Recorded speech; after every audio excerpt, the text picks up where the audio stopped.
Ganjam SBI कर्मचारी संघर जिला स्तरीय सम्मेलन भुवनेश्वर मंडल भारतीय स्टेट बैंक कर्मचारी संघ पक्षर एक जिला स्तरीय सम्मेलन ब्रह्मपुर आईटीआई सभागृह में अनुष्ठित हो जाइछि। State bank staff association Bhubaneswar मंडल सभापति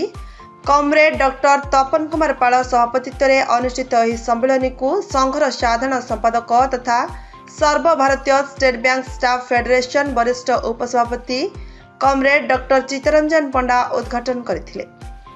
कार्यक्रम में अतिथि भाव स्टाफ फेडरेशन पूर्वतन साधारण संपादक comrade Prafulla Pattanaik, comrade Ganga Prasad Pattanaik, comrade doctor Devraj Panigrahi, Krishnachandra Padhi, comrade Nirmal Kumar Panda, Paramanand De, Lohit Mohapatra, Subhendu Tarai, Bholanath Meher, Chandrasekhar Sahu, Tusharkant Das, Gurupad Das, त्रिविक्रमकर प्रमुख राज्य स्तरीय नेतृवृंद जोग देथिले। भुवनेश्वर मंडल साधारण संपादक डॉक्टर पंडा भारतीय स्टेट बैंक सांप्रतिक व्यवसाय एवं कर्मचारी स्थिति सह विभिन्न कर्मचारी उन्नयन कार्यक्रम प्रसंग में आलोकपात करथिले। भारतीय स्टेट बैंक आगामी दिन में ग्राहक मानकु किभली सर्वोत्कृष्ट सेवा प्रदान करिपरिबो तथा कर्मचारी माने देशर अर्थनीति और समाज निर्माण क्षेत्र में किपरि निजको शामिल करिपरिबे से नै आलोचना करथिले। सम्मेलन अवसर में ब्रह्मपुर जोन पूर्वतन उपसाधारण संपादक कमरेड एमएन शेष कुमार और सांप्रतिक उपसाधारण संपादक कमरेड अरुण कुमार पंडा को विदायकालीन संबोधना दिया जायतिला। सम्मेलन में ब्रह्मपुर जोन समस्त कार्यकर्ता गंजाम जिलार समस्त स्टेट बैंक कर्मचारी जोग देथिले। मु डॉक्टर तपन कुमार पाल सभापति Bhubaneswar circle State Bank of India आज सर्वभारतीय स्तर में डेप्यूटी जनरल सेक्रेटरी एवं आज कार्यक्रम आमर जो नूतन जनरल सेक्रेटरी 2 वर्ष है टेक ओवर कर यंग एनर्जेटिक डॉक्टर चित्तरंजन पंडा तांकर अध्यक्षतार आम ओडिशार प्रत्येक कोण अनुकोण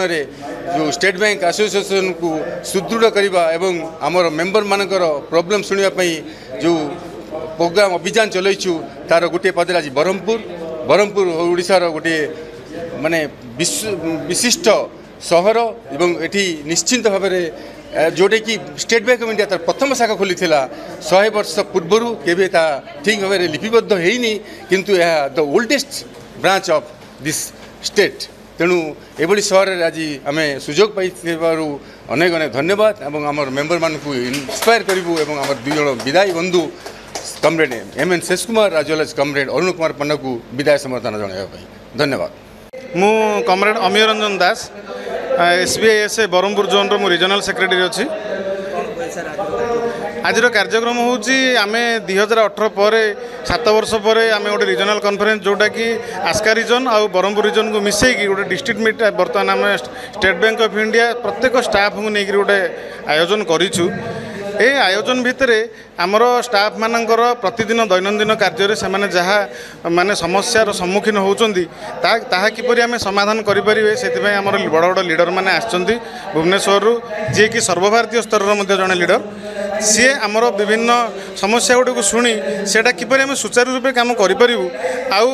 आगामी भविष्य रे किपरि बैंक रे आमे भलो भाबरे आमे काम करिके लोकंकर सेवा देई परिबु लोक किपरि संतुष्ट हेबे जनता किपरि संतुष्ट हेबे भारतीय स्टेट बैंक उपरे से उपरे आलोचना कराई मो ना हूँ डॉक्टर चित्तरंजन पंडा मु साधारण संपादक आमर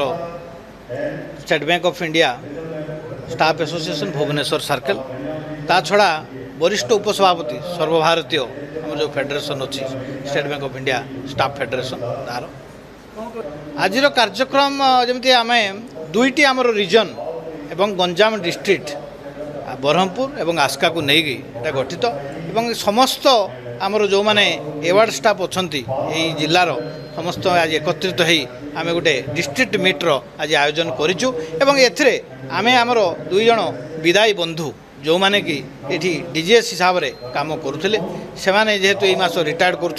कमरेड अरुण कुमार पंडा एवं आउ जड़े अतीत रिटायरमेंट होता किंतु कौन कारणवशतः आम विदायकालीन संबर्धना सभा करें तेणु 2 जन को आज आम एकत्रित जन को विदाय आम जनाऊँ आम तरफ एवं एथिरे आमर समस्त पूर्वतन जो माने लीडर माने थिले से माने मैनेजमेंट्रो